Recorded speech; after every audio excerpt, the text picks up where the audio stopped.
빌립보서 4장 4절부터 7절까지의 말씀 여러분 주보 간지에도 있습니다. 같이 한 목소리로 읽도록 하겠습니다. 시작. 주 안에서 항상 기뻐하라. 내가 다시 말하노니 기뻐하라. 너희 관용을 모든 사람에게 알게 하라. 주께서 가까우시니라. 아무것도 염려하지 말고 다만 모든 일에 기도와 간구로 너희 구할 것을 감사함으로 하나님께 아뢰라. 그리하면 모든 지각에 뛰어난 하나님의 평강이 그리스도 예수 안에서 너희 마음과 생각을 지키시리라. 아멘. 우리는 지난 주일에 빌립보서 4장 4절에서 7절 본문을 통해서 기뻐하라, 관용하라, 그리고 염려하지 말고 구하라 라는 제목의 말씀을 들었습니다. 오늘은 같은 본문으로요, 하나님의 평강이 너희 마음과 생각을 지키시리라라는 제목으로 말씀을 전해드리겠습니다. 우리가 인생을 살아가면서 행복하게 살아야 하겠죠? 그러면 우리 마음속에 평화가 반드시 있어야 됩니다. 마음의 평화가 없다면 우리 환경이 아무리 좋아도 행복할 수가 없게 되는 것입니다. 그래서 제가 마음의 평화야말로 인생을 살아가면서 제일 귀한 보물이다 이렇게 말씀드린 것입니다. 하나님의 말씀인 성경은 우리가 진정한 마음의 평화를 누리려면 무엇보다도 하나님과의 올바른 관계가 있어야 된다고 말씀드렸습니다. 하나님과의 관계가 바르게 있다라는 말의 의미는 타락한 죄인이 성령님의 역사로 말미암아 자신의 비참함을 깨닫고 죄를 회개하고 하나님과 화목하게 된다, 이런 의미를 말하는 것입니다.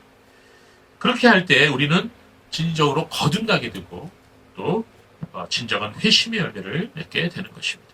거듭나고 회심한 사람만이 하나님과 바른 관계를 가질 수 있고, 또 하나님과 바른 관계를 가진 사람만이 하나님이 주시는 진정한 평강을 누릴 수가 있는 것입니다. 그러나 거듭난 사람이라 할지라도 일시적으로 마음의 평화를 빼앗길 때가 있는데요, 그것은 성도가 유혹에 빠져서 죄를 지을 때입니다. 그럴 때 우리가 죄를 온전히 회개하고 그 죄로부터 떠나기 전까지는 마음속의 평화를 누릴 수가 없게 되는 것입니다. 이처럼 죄라고 하는 것은 하나님과 우리 사이의 관계를 깨뜨리게 됩니다. 그리고 불편하게 만듭니다. 하나님과 불편한 관계에 있는 한 우리 마음속에는 참된 평화가 있을 수가 없는 것입니다. 그래서 우리는 이 세상을 살아가는 동안에 항상 우리 자신을 잘 살펴야 돼요. 내가 지금 하나님과 올바른 관계에 있는가, 이거를 항상 점검해 보아야 하는 것입니다. 그런데 오늘 본문은요, 우리 마음속의 평화를 깨뜨리는 또 다른 요소들이 있음을 우리에게 보여주고 있습니다. 그게 뭐냐면 인간관계로부터 발생하는 모든 종류의 갈등이에요. 그게 우리 평화를 깨뜨립니다. 그리고 또 있어요. 소유의 문제로부터 오는 염려와 걱정들입니다. 이런 것들이 우리의 마음에 있는 평화를 깨뜨립니다. 여러분, 인생의 문제는요, 두 가지로 요약할 수 있습니다. 그게 뭐냐면 첫 번째는 관계의 문제이고 두 번째는 소유의 문제. 이 두 가지로 다 설명할 수 있어요. 그래서 행복의 비결은 우리가 어떻게 행복해지느냐, 그것은 관계의 문제를 어떻게 우리가 대처하느냐에 있습니다. 그리고 소유의 문제를 어떻게 해결하느냐에 달려있다, 이렇게 말할 수가 있는 것입니다. 관계의 문제는요, 하나님과의 관계와 다른 사람들과의 관계, 이게 두 가지로 또 나눌 수가 있습니다. 우리는 이미 하나님과 바른 관계가 어떻게 가능한지를 생각해 보았습니다. 또한 우리는 지난 주일에 이 사람들과의 관계에 있어서도 모든 사람들에게, 즉 믿는 사람이나 믿지 않는 사람들에게 모두에게 우리의 관용을 알게 함으로써 인간관계로부터 발생하는 모든 종류의 갈등과 문제들을 대처할 수 있음을 들었습니다. 자, 이에 대한 더 자세한 지침은 마태복음 5장에서 7장에 나오는 산상수훈에 더 자세하게 기록되어 있어요. 그래서 우리가 장차 산상수훈을 강의할 때 이 부분을 다루게 될 것입니다. 우리가 모든 사람에게 우리의 관용을 알게 하라, 이렇게 말씀하셨죠. 그 이유는 예수님께서 가까우시기 때문이라고 바울은 말씀하고 있습니다. 예수님께서 우리 가까이 계신다는 말은 예수님이 우리에게 아주 옆에 계신다, 가까이 계신다, 항상 함께 하신다, 그런 의미죠. 예수님께서 우리 가까이 계셔서 우리 모든 사정을 다 알고 계시기 때문에, 그리고 우리의 모든 것을 신원화해 주시기 때문에 우리는 관용을 베풀 수가 있다, 이렇게 말씀한 것입니다. 또한 예수님께서 가까우신다는 말의 의미는 예수님의 다시 오실 날이 가까웠다는 그런 의미도 되는 것입니다. 그래서 우리는 예수님이 이제 곧 오실다는 그 사실 때문에 우리가 인간관계에서 벌어지는 모든 갈등과 또 그로 인한 오해와 또 억울함과 또 손해를 주님 때문에 인내하고 감당할 수 있게 된다는 것입니다. 그 이제 여기까지가 지난주에 말씀드린 말씀. 빌립보서 4장 5절 말씀 우리 같이 읽어볼까요? 시작. 너희 모든 관역을 모든 사람에게 알게 하라. 주께서 가까우시니라. 네. 여러분 진정으로 행복한 삶을 살고 싶습니까? 그렇다면 먼저 하나님과의 관계를 회복하라고 말씀하고 있습니다. 하나님을 가까이 하라는 것입니다. 또한 히브리서 12장 14절 말씀이 기록되어 있는 것처럼 이 모든 사람과 더불어 화평하라 이렇게 말씀하고 있습니다. 똑같은 권면이 로마서 12장 18절 말씀에도 나와 있습니다. 함께 읽어보겠습니다. 시작. 할 수 있거든 너희로서는 모든 사람과 더불어 화목하라. 우리의 관역을 모든 사람에게 알게 함으로 우리는 모든 사람과 더불어 화목할 수 있고 그리고 모든 사람과 더불어 화평함을 지킬 수가 있다. 이렇게 말씀한 것입니다. 그런데 이게 머리로 안다고 되나요? 여러분 됩니까? 여러분 모든 사람에게 여러분의 관역을 알게 하였어요? 지난 한 주간도 생각해 보세요. 다른 사람하고 부딪힌 적이 있습니까? 없습니까? 저는 참 운전을 하다가 굉장히 사람들하고 많이 부딪혔어요. 언젠가 한번 기도하다가 하나님 그걸 굉장히 강하게 꾸짖으시는 그런 마음을 얻게 되었습니다. 그걸 가지고 굉장히 회개했어요. 운전하다 왜 내가 사람들하고 부딪히나? 그건 안 좋은 거거든요. 세상은요, 내가 가만히 있어도 나를 화나게 만드는 사람들이 있습니까? 없습니까? 있죠. 어딜 가나 있어요. 운전할 때도 있고, 학교에 가도 있고, 직장에 가도 있고, 심지어는 이웃 주민도 있어요. 요새 주차 문제 때문에 얼마나 여러분 자주 다툽니까, 사람들이. 자, 이런 모든 구체적인 삶의 상황 속에서 우리 그리스도인들이 해야 할 일이 뭐냐? 관용을 알게 해야 된다. 근데 이게 머리로 안다고 되는 게 아니에요. 그래서 우리는 어떻게 해야 돼요? 말씀을 붙잡고 열심히 기도해야 됩니다. 하늘의 능력을 우리에게 내려달라고 성령 충만함을 달라고 기도해야 됩니다. 하나님 은혜가 없으면 하나님의 말씀을 우리가 지킬 수가 없어요. 우리는 넘어집니다. 다 알고 있는 말씀도 단 한 말씀도 실천하지 못하고 번번이 넘어지게 될 것입니다. 제가 살면서 이 관용을 알게 해야 된다는 말씀은 뻔히 알고 있는데 그렇게 전했는데 실제로 제가 삶 속에서 누구하고 부딪히게 되면 관용을 알게 한다는 거는 고사하고 또 부딪히게 되죠. 말다툼하게 되죠. 그러면 어떻게 돼요? 마음에 상처를 입게 됩니다. 그리고 나서 이 말씀이 깨닫게 다시 생각이 나죠. 그러면 더 마음이 괴로운 거예요. 자, 이게 이제 우리의 일상생활입니다. 그래서 우리가 기도해야 되는 거예요. 우리 힘으로 할 수 없기 때문에. 확실하게 기도를 많이 한 날은 나를 짜증나게 구는 사람이 있더라도 나를 화나게 구는 그런 상황이 벌어지더라도 제가 잘 참더라고요. 제가 그걸 깨달았어요. 그래서 이래서 기도하라 그러셨구나. 하나님의 말씀을 우리가 알고 들어요. 듣고 알아요. 그런데 그 말씀을 실천할 수 있는 능력은 나에게 없어요. 그 능력을 하나님이 주시는 거예요. 그게 하나님의 은혜예요. 그래서 성도 여러분, 우리가 말씀을 읽고 그 다음 뭐 해야 돼요? 기도해야 돼요. 그때 하늘의 능력이 내게 임하는 거예요. 그때 우리가 하나님의 말씀대로 살아갈 수가 있는 거예요. 자, 그래서 이 관계의 문제라는 거, 이거 어떻게 해결해야 돼요? 관용을 알게 하면 되는 거예요. 너희 관용을 모든 사람에게 알게 하라. 믿는 사람이나 믿지 않은 사람. 그 다음에 이제 우리가 인생을 행복하게 살려면 소유의 문제를 해결해야겠죠? 이 소유의 문제는요, 돈과 관련된 경제적인 문제가 있고요, 건강 문제가 있어요. 사람이 언제 근심 걱정에 파묻히게 될까요? 그것은 바로 이 경제적인 문제에 봉착하게 돼요. 이 돈 문제에 부딪히게 될 때 굉장히 속이 타도록 하죠. 그리고 또 언제 우리가 근심 걱정하게 돼요? 건강 문제가 발생했습니다. 우리가 가장 많이 힘듭니다. 근데 오늘 보면 빌립보서 4장 6절에서 7절 말씀은 이렇게 근심하는 사람들에게 도움을 주는 말씀을 하고 있어요. 사도 바울은 본문에서 걱정과 염려라는 주제를 다루고 있어요. 본문에 나오는 이 원칙을 우리의 삶에 적용한다면 하나님의 평강이 우리에게 주어질 거라고 약속하고 있습니다. 자, 우리 본문을 보면 빌립보 교인들도 그 당시에 걱정하는 문제가 있었음을 알 수가 있어요. 자, 빌립보 교인들도 우리와 똑같은 거예요. 그렇기 때문에 오늘 본문은 이 동일한 상황에 있는 오늘날의 성도들에게도 똑같이 도움이 될 수가 있는 것입니다. 이제 먼저 바울은 아무것도 염려하지 말라고 말씀하고 있습니다. 자, 오늘 헬라어 단어를 좀 많이 얘기하게 될 텐데요. 양해 부탁드립니다. 헬라어 본문을 보면 아무것도 염려하지 말라를 뭐라 그랬느냐? 메덴 메림나테 이렇게 말했어요. 한번 따라해 볼까요? 메덴 메림나테. 메림나테. 헬라어 잘하시네. 자, 이 염려하지 마라 에서 염려한다는 말은 메림나테예요. 메림나테. 이거 명령입니다. 명령법. 이 동사의 원형이 메림나오예요. 메림나오. 자, 염려한다는 의미예요. 이것은 어떤 대상이나 사건에 대해서 염려한다는 그런 의미를 갖고 있는데 이 단어는 염려가 지나쳐서 마음이 막 산란해지고 그리고 괴로워 미칠 지경까지 이른다는 의미도 가지고 있어요. 뭐가요? 메림나오가. 그래서 딱 보고 얼굴만 봐도 너 메림나오구나 알 수가 있죠.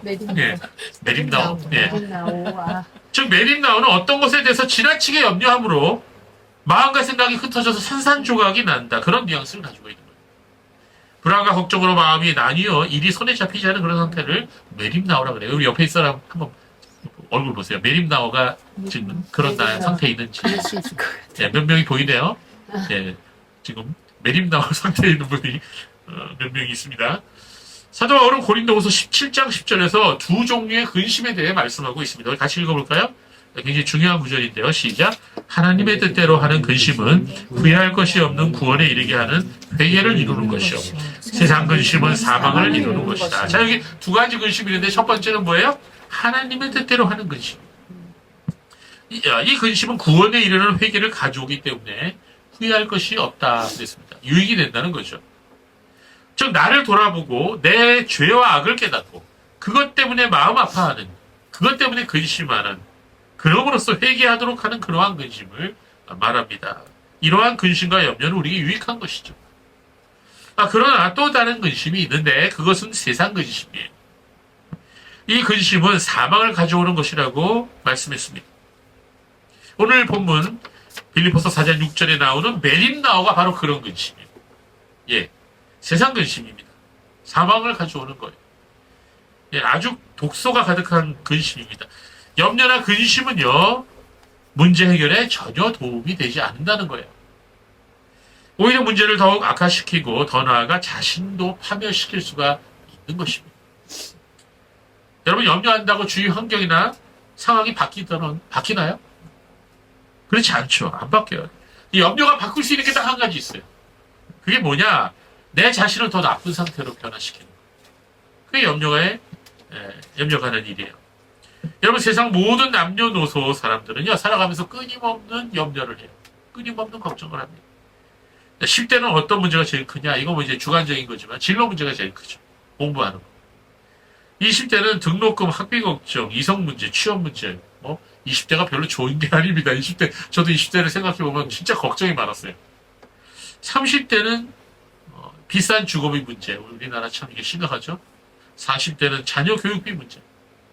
50대까지도 가요, 그게. 또 50대는 자식 결혼으로 참 걱정이 많고, 60대 이후에는 노후 걱정을 한다고 합니다. 근데 요 사회는 결혼 연령이 늦어지니까 60대, 70대까지 자녀 뒷바라지를 하는 경우가 참 많아졌어요. 한평생 살아가면서 처음부터 끝까지 걱정 없이 사는 날이 없습니다.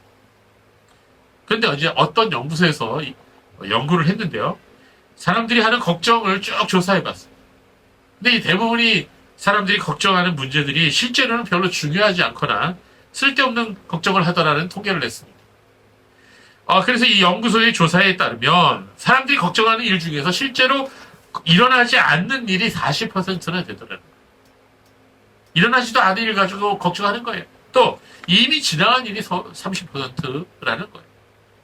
그리고 별로 중요하지 않은 일이 22%, 그리고 우리 힘으로 어찌할 수 없는 일, 즉 불가항력적인 일이 4%라는 거예요. 그렇다면 이 4%를 제외한 96%는 우리의 걱정과 근심의 96%는 쓸데없거나 중요하지 않다는 그런 결론이죠. 그렇다면 우리는 쓸데없는 걱정을 사서 하고 있는 셈이라는 것입니다. 어떤 여성 성도가 하도 걱정 근심이 많아갖고 목사님한테 상담을 하러 왔어요.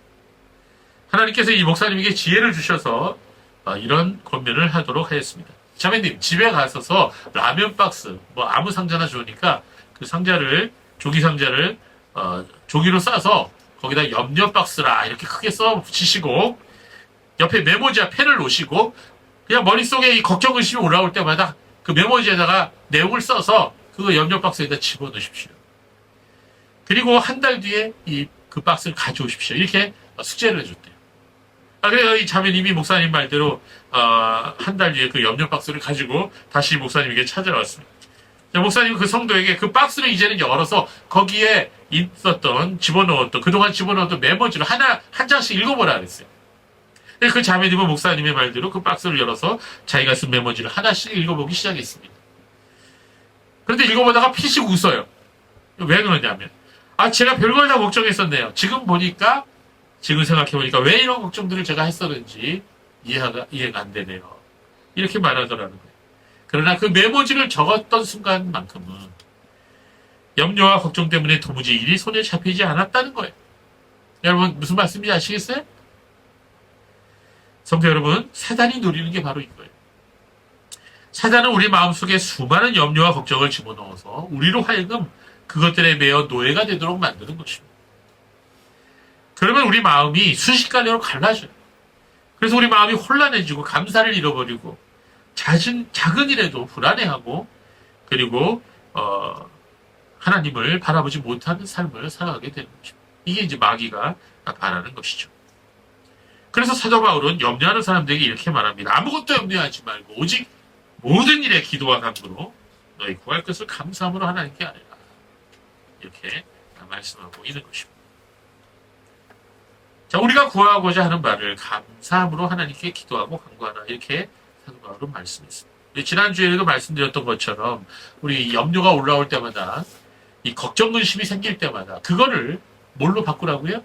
기도 제목으로 바꾸라는 거예요. 예, 그 염려와 근심을 기도로 바꾸라는 것입니다.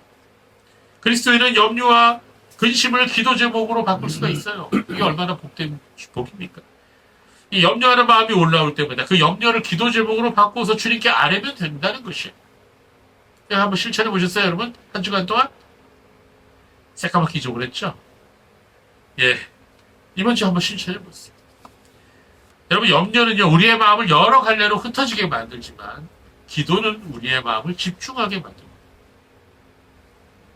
그리고 우리의 마음과 생각을 하나님께로 향하게 하고, 하나님께 우리의 마음을 걸어놓도록 만드는 게 바로 기도인 거예요. 그래서 기도해야 되는 거예요. 여러분, 기도 없이 한 주간 지내면 안 됩니다. 지난 주간 혹시 실천하지 못하셨다면 이번 주에 꼭 실천해 보십시오. 사도 베드로도 베드로전서 5장 7절에 똑같은 충고를 하고 있습니다. 같이 읽어볼까요? 시작.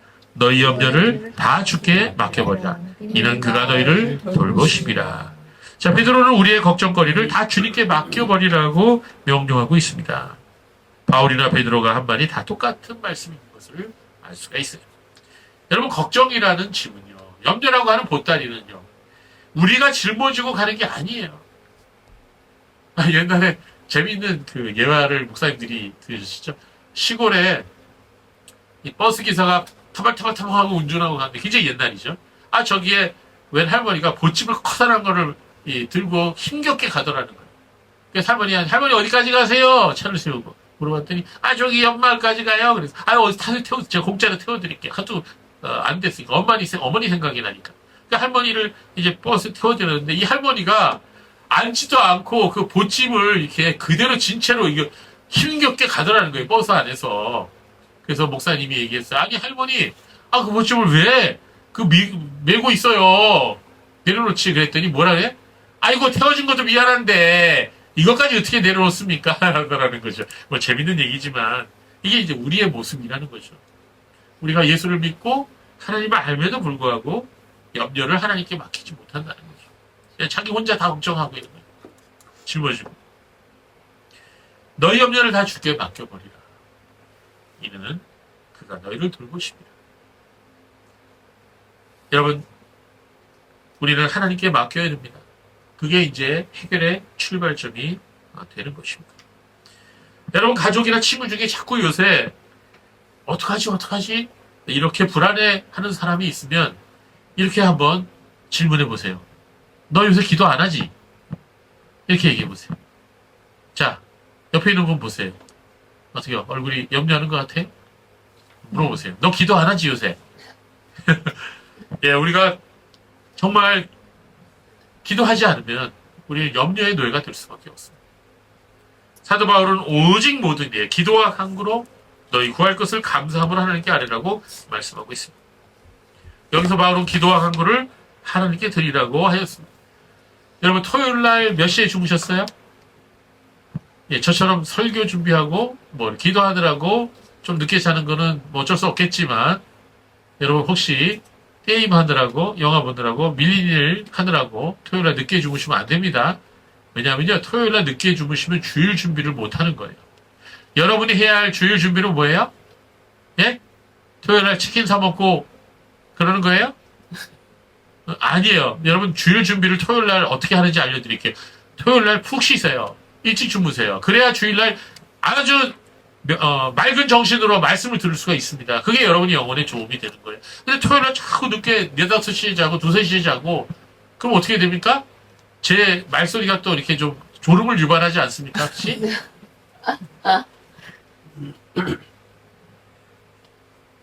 여러분, 염려와 기도는 하나님께 맡겨드리는 겁니다. 우리가 가지고 있을 필요가 없는 겁니다. 바울은 본문에서 기도를 말할 때 신약성경에서 37번이나 사용된 헬라어 단어 프로슈케를 사용하고 있습니다. 그리고 간구라는 단어는 데시스라는 단어를 사용하고 있습니다. 그런데 이 데시스라는 단어는요, 탄원, 하다, 애원, 간절한 부탁, 간청 그런 의미를 가지고 있습니다. 일반적인 기도보다도 더 간절한 기도를 데시스라 이렇게 말하고 있는 것입니다. 우리는 기도할 때 어떤 때에는 온 마음을 다해 부르짖고 간절히 구해야 할 때가 있어요. 그래서 어떤 중요한 문제 앞에서는 금식해서라도 또 철야해서라도 기도를 하는 경우가 있습니다. 그런데 요사이 믿는 분들은요, 간구는 고사하더라도 기도조차도 제대로 하지 못하고 하루하루를 지내보는 경우가 너무나도 많은 것 같습니다. 여러분, 신앙생활에서 기도를 빼버리면, 기도하는 일을 빼어버리면 살았으나 병들어 누워있는 것 같은 그런 상태가 되어버리는 것입니다. 그래서 예수님께서는 깨어 기도하라 이렇게 여러 번 말씀하신 것이죠. 성도 여러분, 우리 모두 기도하는 사람이 됩시다. 이번 한 주간 기도하는 일에 힘쓰시기 바라요. 그런데 우리가 기도할 때 한 가지를 더해서 기도하라고 사도 바울은 말씀하고 있습니다. 그게 뭐예요? 본문을 보세요. 예, 너희 구할 것을 어떻게 함으로 하나님께 아뢰라고요? 감사함으로 하라. 예, 기도할 때 감사를 꼭 추가하라. 기도와 간구를 하되 감사를 빼놓지 말라고 말씀하고 있습니다. 사도 바울은 우리가 필요한 것만 간구하는 데서 기도를 멈추지 말고 기도의 주요 부분에 있어서 감사의 말을 꼭 넣으라고 권고하고 있습니다. 우리가 기도할 때 감사함으로 해야 할 이유는요, 하나님께서 우리의 기도에 반드시 응답하실 분이라는 것을 알기 때문입니다. 본문에서 감사함으로 번역된 헬라어는 유카리스티아스라는 단어예요. 그런데 이 단어는요, 이미 받은 은혜와 지금 현재 누리고 있는 복, 그리고 앞으로 장차 누리게 될 모든 은혜와 복에 대해서 감사하는 그런 마음을 의미하는 단어예요. 그래서 이 감사는 기도의 날개라고 하는 거예요. 그리고 찬송은 기도의 꽃이에요. 우리가 그러므로 기도하며 찬송하는 그런 감사하며 기도하는 찬송하는 그런 기도가 우리에게 꼭 있어요. 감사와 찬양은 같은 의미는 아니지만 그 둘을 결합하면 근심과 걱정을 물리치는 강력한 도구가 될 수가 있는 것입니다. 여러분, 이것을 실생활에서 실천하여 보시기 바라요. 걱정, 근심으로 고민하는 사람이 있다면 적어도 10분 이상 하나님께서 주신 복에 감사하거나 그분을 찬양해 보십시오. 그러면 우리 마음이 바뀌게 될 것입니다. 걱정이 사라지고 근심도 줄어들게 될 것입니다. 여러분, 지금 제일 큰 걱정이 뭐예요? 여러분 지금 가지고 있는 걱정 중에 제일 큰 염려가 뭡니까? 그걸 놓고 하나님께 간구하시고 기도하시되 감사하면서 기도해 보시기 바랍니다.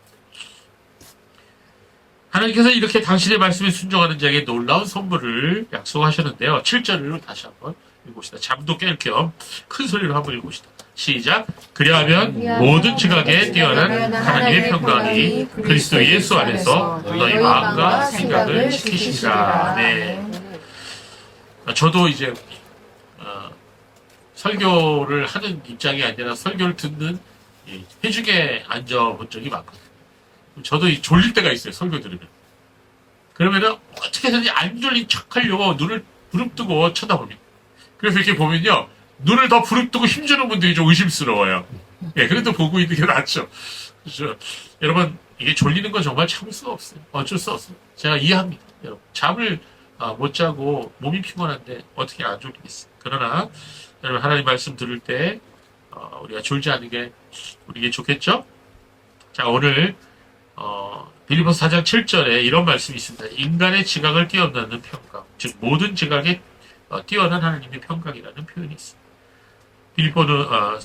바울 사도는 빌립보 교인들에게 우리의 기도에 반드시 응답하시는 하나님을 믿고 감사함으로 기도하게 되면 모든 지각에 뛰어난 하나님의 평강이 그리스도 예수 안에서 너희 마음과 생각을 지키신다, 이렇게 말씀하고 있습니다. 자, 모든 지각에 뛰어난 하나님의 평강이란 이 표현을 우리가 주목해 봐야 됩니다. 하나님이 주시는 평강은요, 사람이 이해할 수 있는 그런 평강이 아니에요. 두려워할 수밖에 없는 상황 가운데서도, 염려할 수밖에 없는 현실 속에서도 하나님이 주시는 평강을 마음에 소유한 사람은 놀라운 평온함과 담대함을 보여주게 됩니다. 이것은 인간의 노력으로 얻어줄 수 없는 그런 평강입니다. 왜 그럴까요? 그것은 하나님께서 그 사람을 지켜주시기 때문인 것입니다. 7절 마지막에 나오는 단어가 뭡니까? 지키시리라요. 지키시리라. 7절 마지막 말씀. 자, 이 지키시리라는 헬라어로 프로레세이라는 단어를 썼어요. 프로레세이. 자, 이 단어의 원형은 프루레오인데요. 프루레오. 이 단어는요, 단순히 지킨다는 의미가 아니고요, 군대가 와서 보호해준다는 그런 의미예요. 군사용어예요. 그래서 이 프루레오는요, 군사용어로 수비하다 또는 수비대를 배치하다라는 그런 의미입니다. 자, 하나님께서 주시는 평강은요, 예수 그리스도 안에서 우리의 마음과 생각을 지키시는데 믿는 자의 마음을 마치 군사가 지키는 것처럼 지켜주신다. 강력하게 지켜주신다. 그래서 하나님의 평강은요, 성도의 마음을 보호하는 요새 역할을, 방패 역할을 한다는 거예요. 그렇습니다. 우리가 기도하는 사람들에게 하나님이 주시는 평강은요, 그래서 강력합니다. 여러분께서 문제와 염려 가운데서 우리의 마음이 흩어지고 정말 불안에 떨고 그런 상황을 살아갈 것이 아니라 하나님 앞에 기도 제목으로 바꿔서 우리가 기도하는 하나님 앞에 기도하고 감사함으로 기도하고 찬송하며 기도하면 하나님이 우리 안에 평강이라고 하는 놀라운 방패를 내려놓아 주세요. 그리고 하나님의 응답이 우리 눈에 보이게 될 것입니다. 그렇습니다. 하나님의 자녀들은 하나님의 군대가 와서 지켜준다는 거예요. 제가 자주 말씀드리는 하나님에 대한 표현, 만군의 여호와라는 표현이 있죠. 예. 히브리어로 야훼 츠바오츠. 만군의 여호와, 이 야훼 츠바오츠의 의미가 뭡니까? 하나님이 천군천사를 부리시는 하나님이라는 뜻 아닙니까? 만군, 천군천사. 천군천사의 하나님이라는 거예요. 하나님께서는 천사들을 우리 성도들에게 보내십니다. 그리고 하나님의 자녀들을 지켜주고 보호해 주셔요. 그 말씀이 어디 있는지 아세요? 마태복음 18장 10절에 있어요. 예수님이 친히 말씀하셨어요. 같이 읽어볼까요? 시작. 삼가 이 작은 자 중에 하나라도 없이 여기지 말라.